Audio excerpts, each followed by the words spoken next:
les rayons et les ondes vous propose chaque semaine les rencontres de Sophie avec celles et ceux qui font le territoire. Bonjour à toutes et à tous. Aujourd'hui pour les rencontres de Sophie, retour à Ducey, à la médiathèque Le Pressoir de Ducey, qui donne rendez-vous tous les ans pour un coup de cœur en musique, enfin des coups de cœur en musique, des coups de cœur de livres, de l'association des Amis de la Bibliothèque. Et chaque année, ils nous font découvrir en même temps des musiciens différents. Et donc cette année, c'est une musicienne qui est venue seule, enfin pas toute seule, parce qu'elle est venue avec son instrument, l'accordéon. Et donc je suis avec Elisabeth Billard. Bonjour Elisabeth. Bonjour. Alors pour commencer, ma question toujours d'introduction, quel est votre lien avec le territoire ? Eh bien moi, mon lien, c'est effectivement, je suis née à Saint-Lô. Et à Saint-Lô, donc j'ai vécu au Ménil-Rouxelin. Et je connais très très bien Ducey parce qu'en fait, j'ai habité presque une dizaine d'années à côté, à Marcilly. Donc voilà, je connais les gens d'ici. Et actuellement, vous allez partout ? Oui, j'interviens sur tout le territoire, une bonne partie du Sud-Manche, oui. Ouais, Sud-Manche. Voilà, oui, oui. Et donc, alors, expliquez-nous, justement, quand vous intervenez, est-ce que c'est plutôt dans des médiathèques ou d'autres lieux, je crois ? Ouais. Alors moi, j'interviens essentiellement pour faire de l'éveil musical. Donc, j'éveille les enfants à la musique dès la crèche, dans les relais des centres maternels. Et j'interviens dans des centres de loisirs, dans des centres pour enfants handicapés. Donc, je propose aux enfants des instruments de musique. Vous venez avec plein d'instruments ? Oui, voilà. Moi, j'ai mes valises, ouais. Des petites, des grandes. Chaque valise est pleine d'instruments. Soit ce sont des petits œufs, soit ce sont des maracas adaptés aux enfants, des claves, des guirots, des cymbales, des tambourins. Et je leur aussi propose d'écouter l'accordéon. Et ils peuvent toucher à l'accordéon. Donc là, ils sont super contents parce qu'ils ont le droit de toucher aux boutons qui sont tout blancs et ils sont très, très intéressés. Donc c'est l'éveil musical, oui, pour les tout petits, ah, oui, tous les âges. Oui, ce matin, j'avais un enfant il y avait un enfant tout petit, un petit garçon, il avait 3 mois. Ah oui, carrément. Il est venu avec son assistante maternelle. Et c'était où, là ? Eh bien, j'étais au RPE de Calizy. Et donc, on était dans un local qui est à Dongy. Et vous intervenez régulièrement ou c'est comment ça se passe ? Oui. Toutes les semaines, j'ai des contrats, par exemple à l'année, sur des crèches, où c'est des séances sur 7 séances. Voilà. Et j'interviens aussi, je fais aussi de la promenade musicale. De la promenade musicale.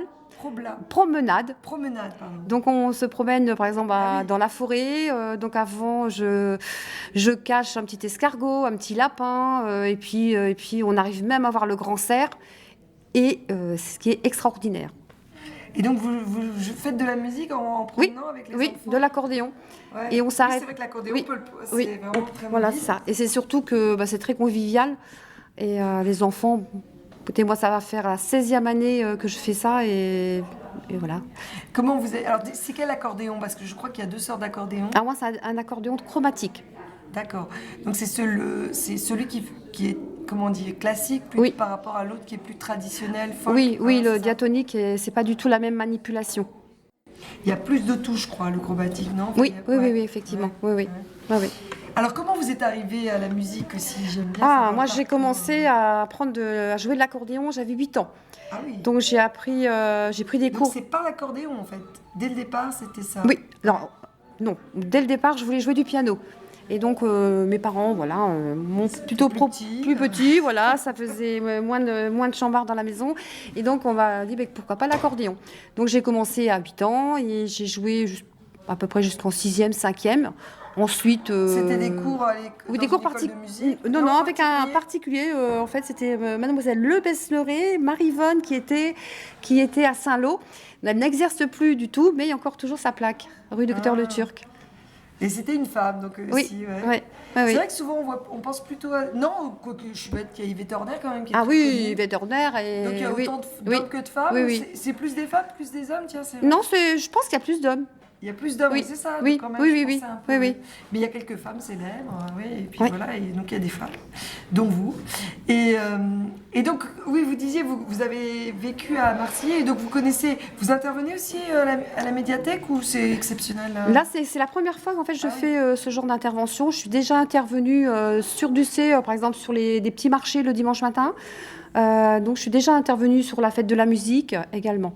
D'accord. Mais c'est la première fois dans la médiathèque. Oui, dans la médiathèque, oui. Oui. Alors, comment vous avez travaillé avec les dames de la médiathèque là, pour le choix des livres, non? Vous avez Donc vu avec j'ai eu un premier rendez-vous. Donc ils m'ont donné la liste des livres. Ils m'ont dit bon, en fonction, vous avez le feu vert, vous faites ce que vous elles voulez. ils vous ont donné quand même Voilà, la donc liste, j'ai un peu regardé et puis bon, j'ai un peu essayé de trouver, mais et puis j'aurais proposé aussi de chanter. Donc elles ont dû photocopier quelques chansons Ah, pour on va qu'on puisse chanter chanter aussi, ensemble. d'accord. Voilà. Donc j'ai choisi des chansons, par exemple la chanson Chante la vie chante de Michel Fugain. Ah, c'est sympa. Et ça, une très belle chanson que j'aime beaucoup, c'est La tendresse de Bourvil. Ah, oui, Voilà, magnifique. je trouvais que Ah, j'ai mais choisi aussi des chansons qui parlent d'amour. qui font du bien Qui, aussi. voilà, ouais. et qui racontent des histoires d'amour. Je trouve que voilà, on a besoin d'un peu de. Surtout en ce moment. Surtout oui, c'est en ce moment, vrai. d'amour et de fraîcheur. Oui, c'est vrai. Très bien, bravo. Ben, on a hâte d'écouter. Alors, on peut vous demander vos projets à venir. Alors mes projets, c'est toujours de continuer à d'éveiller les petits enfants, effectivement, à l'éveil musical. Je donne également des cours de théâtre à Donville-les-Bains. aussi. Oui, Ah oui, oui, à oui, Donville. voilà. Ouais. Donc j'ai une petite troupe d'élèves. Ils sont 7. Donc là, on est en train d'écrire une pièce de théâtre.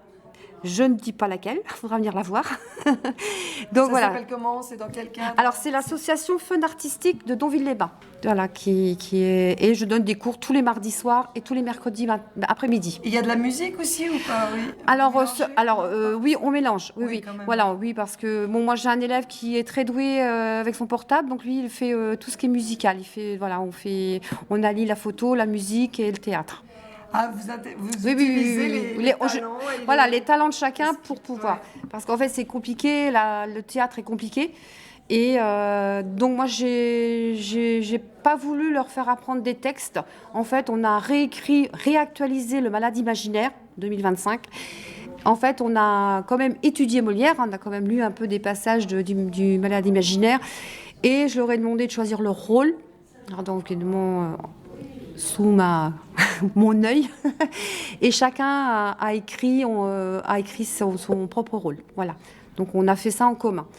Donc moi je pars d'un principe que je trouve que l'écriture est importante. L'enfant va plus vite intégrer la pièce de théâtre si c'est lui qui a écrit ses mots.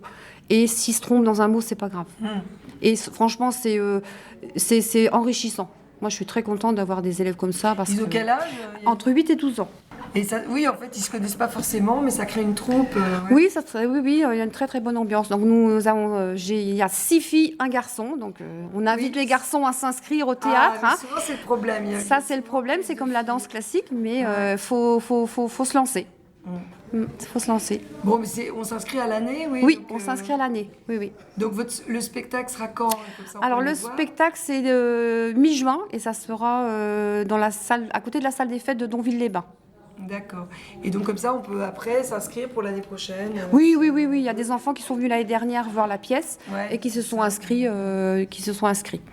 Alors, donc justement, pour vous suivre, avoir les précisions, etc., vous avez des sites, des pages? Alors moi, j'ai une page Facebook qui raconte toute ma vie professionnelle. Donc c'est Elisabeth Biard, entre parenthèses, Babette. B-A-B-E-T-H, parce qu'en fait tout le monde m'appelle Babette, hein, donc pas Elisabeth, mais c'est Babette. Donc là, vous allez me retrouver depuis une quinzaine d'années, voir toute l'évolution de ce que je fais en passant avec les enfants, les personnes âgées et le théâtre. Oui, donc on peut tout suivre. Voilà, vous pouvez me suivre. Biard, c'est avec un B-I-A-R-D. D, avec un T, comme Oui. Denise. Oui. Et vous disiez, vous intervenez pour les fêtes de la musique, etc. Donc là, il va y avoir... Alors pour l'instant, j'ai rien de prévu. Et, souvent, ça se fait au dernier moment. Ouais. Je fais L'été, vous faites des choses? Alors oui, l'été, ça m'arrive de jouer sur des bars de plage.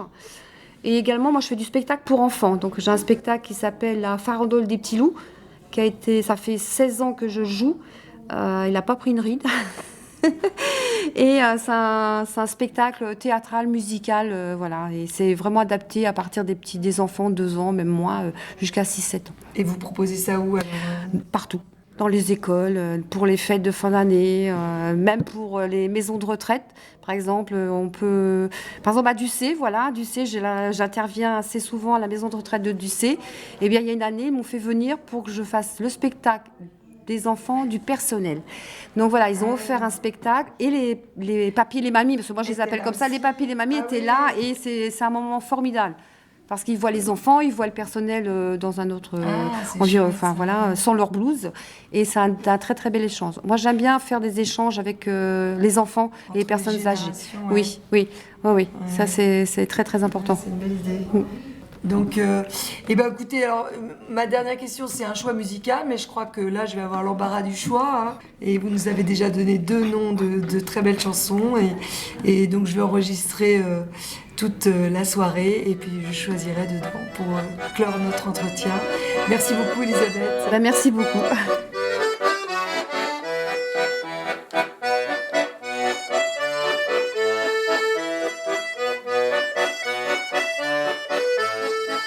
Mesdames et messieurs, nous sommes heureux de vous accueillir pour la 8e édition de Coup de cœur en musique.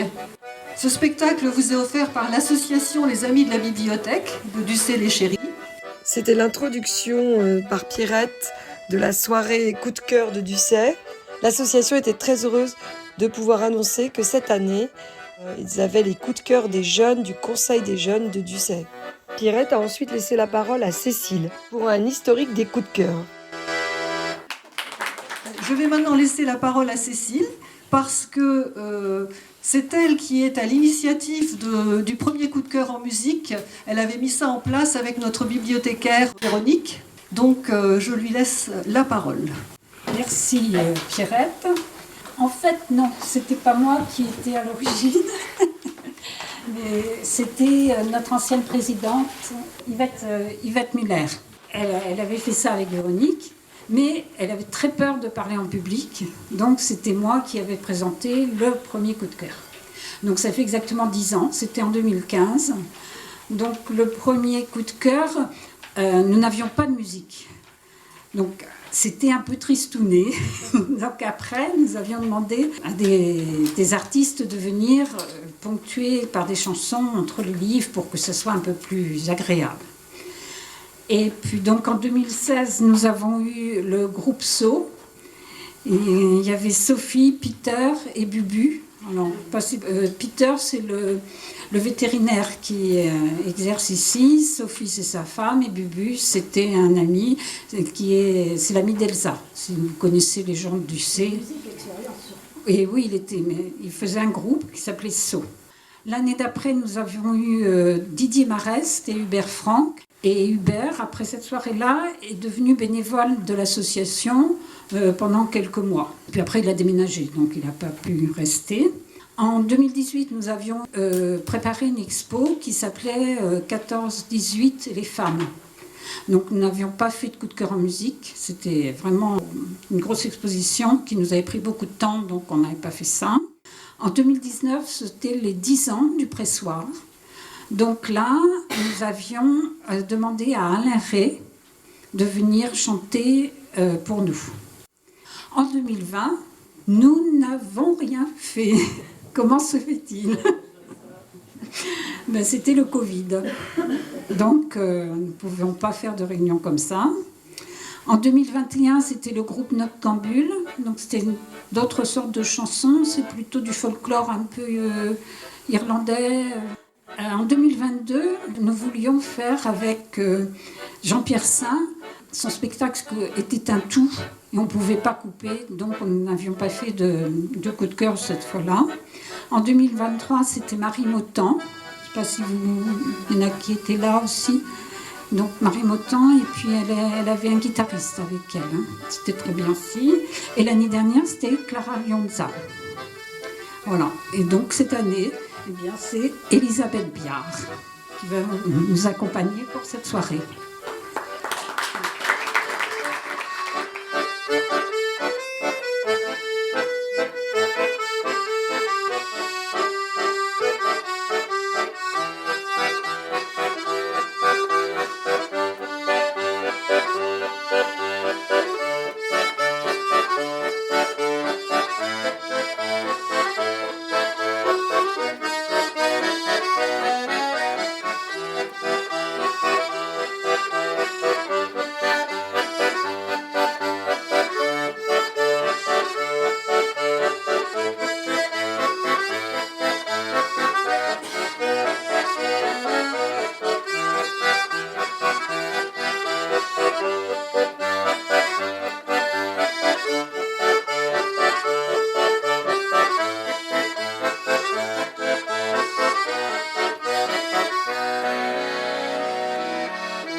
Alors moi j'ai un livre très sérieux pour commencer l'âge marais. C'est La ballerine de Kiev. Comme vous pouvez le deviner, se cache un sujet lié à l'actualité, le conflit en Ukraine. Un livre qui est très émouvant, très bouleversant, mais qui est rempli d'humanité et qui aborde le conflit à travers le prisme de l'art et de la danse. Et maintenant, par la voix de Marie, c'est Simone qui nous emmène en Amérique ou ailleurs. Ailleurs, chez moi, c'est Douglas Kennedy qui nous emmène en Amérique. Là encore, c'est un sujet très sérieux et avec beaucoup de retentissement dans l'actualité. Douglas Kennedy est un écrivain habitant dans le Maine aux États-Unis, mais aussi en Europe. Il a vécu 23 ans en France et aussi à Londres, Berlin et en Irlande, d'où le titre de son livre. Il dit, je cite, qu'il se considère davantage new-yorkais qu'américain, que sa carrière est plus florissante à l'étranger que sur sa terre natale. Pour ce livre, il part du constat suivant. Il y a 2 pays à l'intérieur de nos frontières et il se voue une haine profonde. Il se pose alors la question suivante. Qu'est-ce qu'être américain de nos jours ? Une citation, quelques lignes qui font écho à l'actualité vraiment maintenant. Quand on sait que Trump prend exemple sur Vladimir Poutine et cherche à mettre en place le même genre d'autocratie, je n'arrive toujours pas à croire que tant de mes concitoyens le soutiennent avec ferveur dans ce projet, quitte à ruiner notre système démocratique autrefois inébranlable. Mais le paragraphe se termine sur ces points de suspension. Merci. Et par la voix de Cécile, c'est maintenant le livre choisi par Gisèle qui va vous être présenté. Si je vous dis Alan Turing, est-ce que ça vous parle ? Oui. Et si je vous dis Enigma aussi. Donc voilà, c'est Gisèle qui a choisi ce livre. C'est un roman graphique et il raconte l'histoire de la découverte d'Enigma par Alan Turing, justement. Donc c'est un roman graphique sous les plumes de Alexis Cavaillès, Maxence Collin et François Rivière. Le mathématicien anglais Alan Turing bénéficie d'une nouvelle biographie en bande dessinée. Le récit prend pour départ le procès des années 1950 en Angleterre pour outrage aux bonnes mœurs à la suite d'une relation avec un autre homme. Puis, nous découvrons la jeunesse du héros, son adolescence, la découverte de son homosexualité et sa passion surtout pour les mathématiques. Nous découvrons également la partie la plus intéressante mais la plus compliquée sur le décryptage de la machine Enigma. Alors, on accueille maintenant Marceau qui, sous sa couverture de livre, a découvert un étranger. Merci. Donc oui, moi j'ai découvert le livre L'étranger d'Albert Camus, un grand livre d'un grand auteur.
maintenant, Marie-Claude, et vous-même, ne pas toujours se fier aux apparences, n'est-ce pas? Je vais vous présenter un livre de Valérie Perrin. C'est beaucoup plus léger que ce qui a été présenté précédemment. C'est un roman actuel par une autrice qui en ce moment a de nombreux succès. Alors, ne pas se fier aux apparences, pourquoi? Parce que dans ce livre qui s'appelle Tata, Tata c'est la tante d'Agnès. Agnès c'est une réalisatrice à succès qui est totalement dévastée parce que son mari l'a quittée pour une jeune actrice. Mais un jour, quelle n'est pas sa surprise, quand un gendarme lui annonce le décès de son unique tante Colette, interloquée, elle lui répond que sa tante a été inhumée il y a 3 ans. Conviée à la morgue, elle la reconnaît parfaitement. Comment cela est-il possible? Commence alors une enquête policière et personnelle pour résoudre cette énigme. Agnès va donc quitter Paris, retourner sur les lieux de son enfance. Elle y retrouve ses copains de jeunesse, les rares amis de sa tante Colette. Mais surtout, elle trouve une pile de cassettes que sa tante a enregistrées pour elle. Elle découvre alors la vie de sa tante, son amour dévoué pour son petit frère devenu le père d'Agnès et ses passions. Au fil des pages se révèle une saga faite d'intrigues, de rumeurs, de blessures, de secrets de famille, de la vie d'Agnès, du devenir de ses copains, des amis de Colette et de l'histoire de ses parents. Valérie Perrin fait une analyse psychologique attachante qui se lit facilement. L'écriture de ce roman est dynamique, plein de tendresse, d'amitié. C'est la promesse d'un agréable moment de détente et de réflexion. Être ou ne pas être, alors Cécile, que dis-tu de cela? Être soi-même? Je suis Amélie Langlais. Donc c'est une jeune enfant qui a été enlevée à l'âge de 7 ans chez ses parents. Et elle revient 10 ans après. Elle rentre dans sa famille. Elle dit « Je suis Amélie Langlais ». Donc on ne sait pas trop si c'est elle ou pas elle. Parce que c'est une enfant qui avait été adoptée à la naissance. Donc, on ne peut pas faire de recherche ADN, puisque ça ne donnerait rien, parce que ses parents ne sont pas ses parents ce sont ses parents adoptifs, quoi. Les parents adoptifs pensent que c'est vraiment Émilie qui est rentrée, elle lui ressemble, elle connaît des tas de choses de sa maison, elle reconnaît un tas de personnes et tout. Mais, peu de temps après, arrive une nouvelle jeune fille qui dit « Je suis Amélie Langlais ». Donc, elle raconte aussi des choses vraies qui se sont passées avant l'enlèvement de la petite. Donc, quelle est la vraie Émilie Langlais? Donc, pas de recherche ADN, hein, puisqu'on peut, on ne peut pas le faire. Donc, les deux parents, au bout d'un moment, ne savent plus laquelle est vraiment laquelle. Ils ne sont pas d'accord sur l'identité des jeunes filles. Et puis, donc, on va suivre ce déroulement de l'histoire comme ça. Et c'est un policier, en fait, mais moi je l'ai trouvé très bien, parce que c'est un policier qu'on n'a pas du tout envie de lâcher. On veut savoir laquelle est Amélie Langlais. Et je ne vous dirai pas la fin, forcément.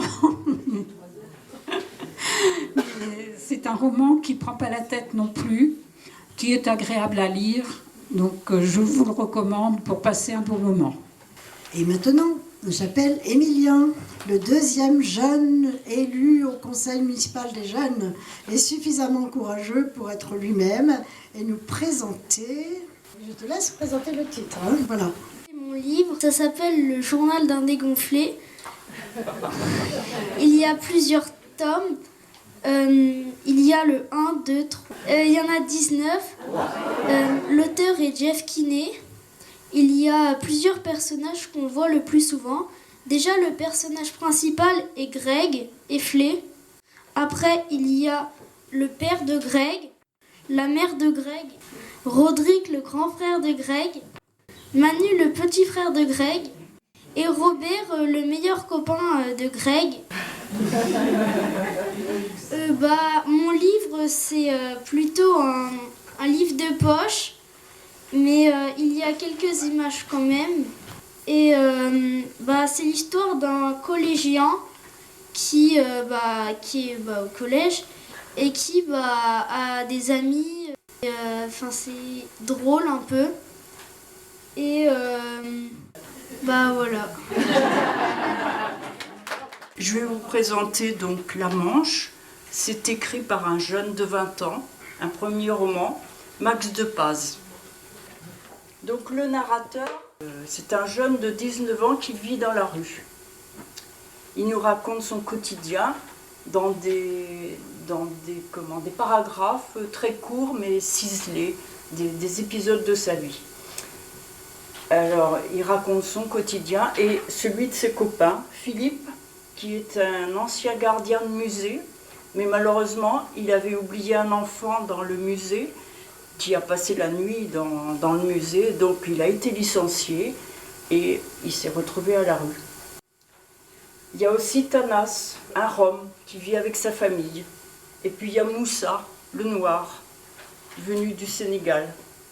Enfin, il y a Élise, la poétesse. C'est une femme qui vit à la rue et pour elle, c'est pas facile parce que c'est encore plus compliqué que pour les hommes. Donc on apprend au fil des pages les raisons de la présence de ce jeune sur le trottoir. Sa mère a élevé ses 2 fils seuls, dont l'aîné devient alcoolique et toxicomane et de ce fait ne peut plus subvenir aux besoins du jeune. Et très vite il s'est retrouvé à la rue. À ce moment-là, ils ont envie de se révolter à cause de l'injustice. Alors je vais vous lire un tout petit passage. Il dit, ils sont sur le trottoir, et il dit ces quelques bouts de pierre qui nous séparent de ces lits confortables, tout est si fin, tout est si maigre, et pourtant, on reste derrière, docile. Et l'oncle de Tanas, il n'a pas survécu, il est mort de froid et de démence. De froid, donc de démence, en face des appartements chauds et vides. Eh ben c'est un meurtre. C'est un petit peu le style du livre. Alors il est tout petit, mais il se lit vraiment très bien et on ne veut pas le lâcher quand on a commencé. Espérons que son inconnu, un matin de printemps, au coin d'une rue, la lune trop belle pose un diadème sur tes cheveux ronds. La lune trop rousse de gloire éclabousse ton jupon partout. La lune trop pâle caresse l'opale de tes yeux blasés. Princesse de la rue, sois la bienvenue. Les escaliers de la butte sont durs aux miséreux. Les ailes des moulins protègent les amoureux. Petite mendicote, je sens ta menotte qui cherche le malin. Je sens ta poitrine et ta taille fine, j'oublie mon chagrin. Je sens sur tes lèvres une douce fièvre de gosse mal nourri. Et sous ta caresse, je sens comme une presse qui m'anéantit. Les escaliers de la butte sont durs aux miséreux. Les ailes des moulins protègent les amoureux. Mais voilà qui fait la lune se trompe.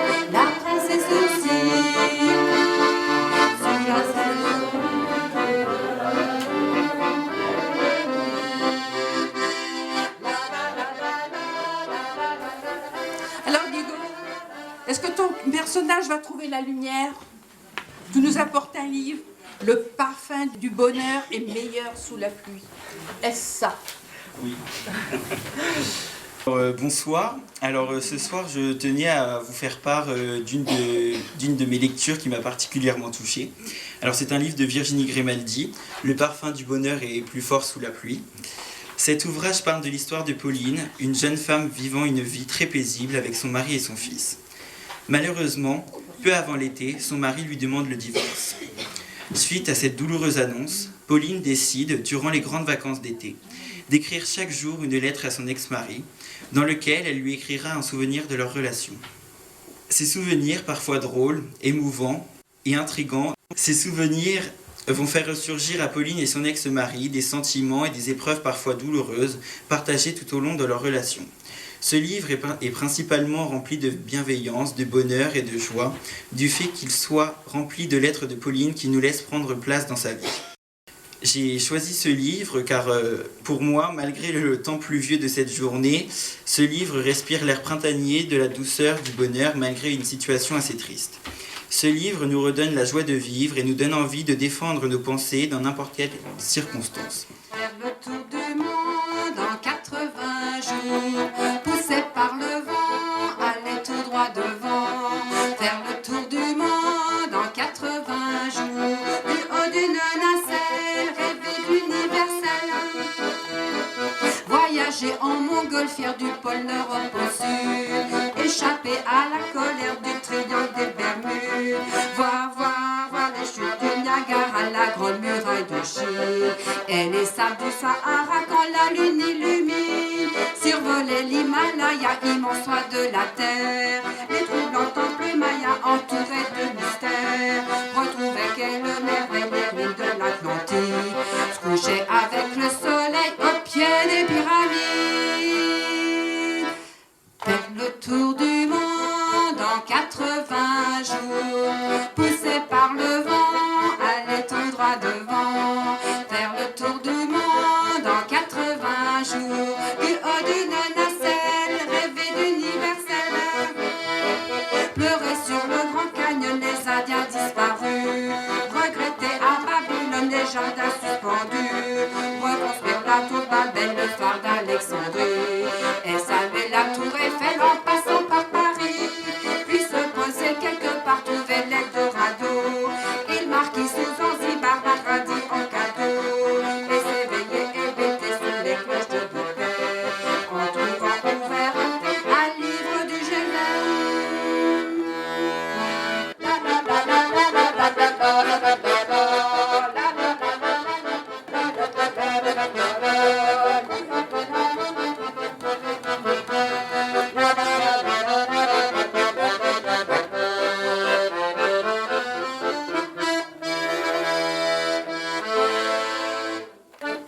Je vois Marceau, il avait envie de taper dans ses mains. Alors je vais faire une chose de rôle pour lui tout seul, pour qu'il tape dans ses mains.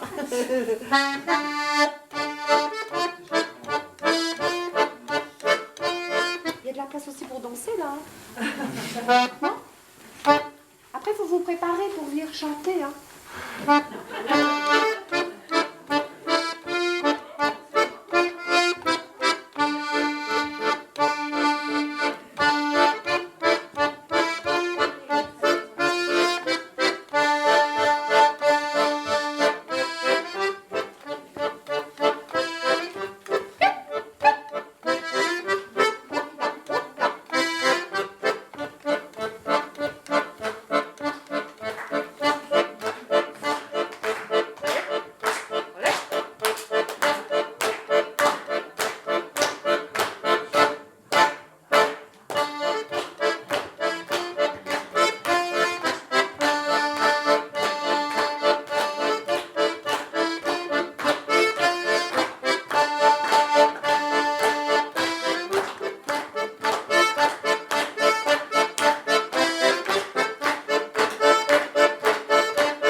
que j'aime beaucoup, évidemment. Oui. Il en faut beaucoup avant. On avait besoin de tendresse, hein, on a toujours besoin de tendresse. Et puis encore dans ce petit monde un peu bouleversé, on a besoin de tendresse. Donc on va vous chanter cette chanson de Bourvil qui s'appelle La Tendresse. Donc voilà, et puis je sais pas, on va peut-être pouvoir finir avec ce beau moment de partage, de tendresse. En tout cas, moi c'était une grande première pour moi, parce que je n'avais jamais fait ça, entre une lecture et jouer de l'accordéon. Ben oui, Jean-Pierre, ça s'improvise pas. Donc voilà, je vous remercie beaucoup. En tout cas, c'était très agréable de votre participation. Et puis on va se dire au revoir sur un moment de tendresse. Et puis vous voulez tous chanter, hein, y a aucun souci. On peut vivre sans richesse, presque sans le sou. Des seigneurs et des princesses, il n'y en a plus beaucoup. Mais vivre sans tendresse, on ne le pourrait pas. Non, non, non, non, on ne le pourrait pas.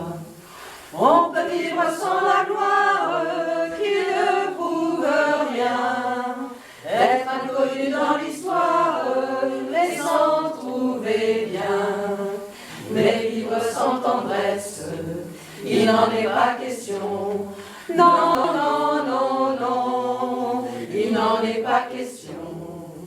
Quelle douce faiblesse, quel joli sentiment, ce besoin de tendresse qui nous vient en naissant. Vraiment, vraiment, vraiment, le travail est nécessaire, mais s'il faut rester des semaines sans rien faire, eh bien on s'y fait. Mais vivre sans tendresse, le temps vous paraît long, long, long, long, long, le temps vous paraît long. Dans le feu de la jeunesse naissent les plaisirs, et l'amour fait des prouesses pour nous éblouir. Oui, mais sans la tendresse, l'amour ne serait rien. Non, non, non, non, l'amour ne serait rien. En la vie impitoyable, vous tombe dessus, qu'on n'est plus qu'un pauvre diable, broyé et déçu. Alors sans la tendresse d'un cœur qui nous soutient, non, non, non, non, on n'irait pas plus loin. Un enfant nous embrasse, parce qu'on le rend heureux, tout chagrin s'efface, on a les larmes aux yeux, mon Dieu, mon Dieu, mon Dieu. Dans votre immense sagesse, immense ferveur, faites donc pleuvoir sans cesse au fond de nos cœurs des torrents de tendresse, pour que règne l'amour, règne l'amour, jusqu'à la fin des jours. La la la la la la la la la la la la la la la la la la